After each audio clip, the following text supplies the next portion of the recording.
The first and the foremost objective of good governance is to bring in ease of living in the life of a common man. Second most important objective of good governance is to ensure equal opportunity to all. Third objective is citizen centricity. इस वर्ष सुशासन सप्ताह 2.0 के अंतर्गत भी कई नई पहलों ने लोगों का जीवन आसान बनाया।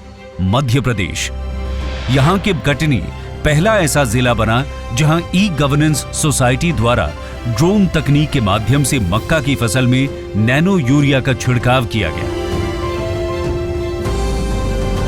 धरती का स्वर्ग कहे जाने वाले जम्मू कश्मीर के रियासी जिले में जल जीवन मिशन के तहत जल 78 अमृत सरोवर का कार्य पूर्ण किया गया। वहीं पूर्वोत्तर में स्थित मिजोरम की राजधानी आइजोल में जोनल ऑफिसर्स ने आपदा प्रभावित इलाकों का समय समय पर जायजा लिया। अरुणाचल प्रदेश, यहाँ सेवा आपके द्वार 2.0, स्कूल अडॉप्शन, वन धन विकास केंद्र जैसी पहलों ने नागरिकों का जीवन आसान बनाया।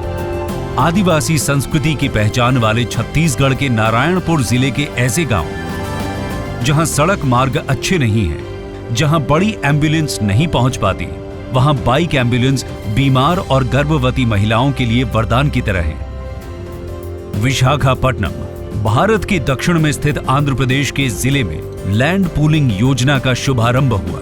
बेघर और आर्थिक रूप से कमजोर वर्ग को आवास उपलब्ध कराने की दिशा में ठोस कार्य किए गए।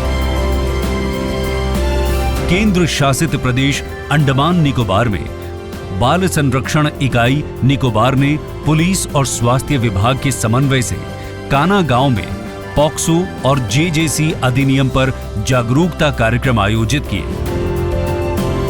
सुशासन सप्ताह 2022 भारत को समझने और ग्रामीण इलाकों को भी तरक्की की तेज रफ्तार से जोड़ने में मुख्य भूमिका निभा रहा है। अंत्योदय के संकल्प को सिद्ध करने का ये प्रयास न सिर्फ सुदूर गांव बल्कि महानगरों में रहने वाले भारतीयों के समग्र विकास को सुनिश्चित कर रहा है और 2047 के विकसित भारत के स्वप्न को दे रहा है मजबूत पंख। आइए इस कैंपेन को सफल बनाते हैं और सुशासन मंत्र द्वारा भारत की अमृत काल की यात्रा बनाते हैं सुगम।